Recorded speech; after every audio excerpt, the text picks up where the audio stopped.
অসাধারণ নৈপুণ্যে ১২ বছর পর ইউরো জয় করল স্পেন। ইংল্যান্ডকে ২-১ গোলে হারিয়ে সেরার মুকুট নিজেদের করে নিল দলটি। তাই এখন তাদের ইউরোপের রাজা বলাই যায়। বার্লিন স্টেডিয়ামে জার্মানিকেই টপকে সর্বোচ্চ ৪বার ইউরো শিরোপা জিতল স্পেন।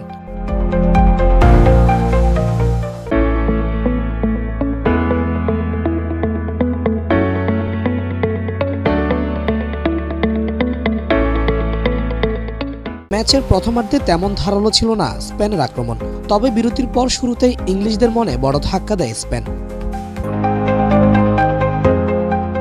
প্রথমার্ধে নিষ্প্রভ থাকা লামিন ইয়ামাল ইংলিশ রক্ষণকে ঠিকই পরাস্ত করতে সক্ষম হন। তার দারুণ অ্যাসিস্ট থেকে ৪৭ মিনিটে স্পেনকে এগিয়ে দেন নিকো উইলিয়ামস।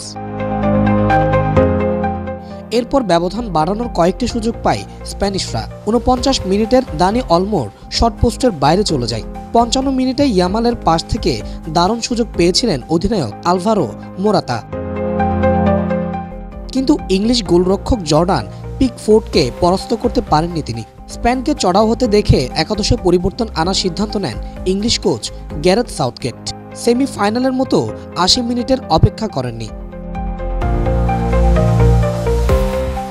৬০ মিনিটে মাঠ থেকে তুলে নেন অধিনায়ক হ্যারি কেনকে। ৭০ মিনিটে কেবি মাইনরের জায়গায় মাঠে নামেন কোল পালমার। ৩ মিনিটেরও কম সময়ের ভেতর ইংল্যান্ডকে সমতাসূচক গোল এনে দেন তিনি।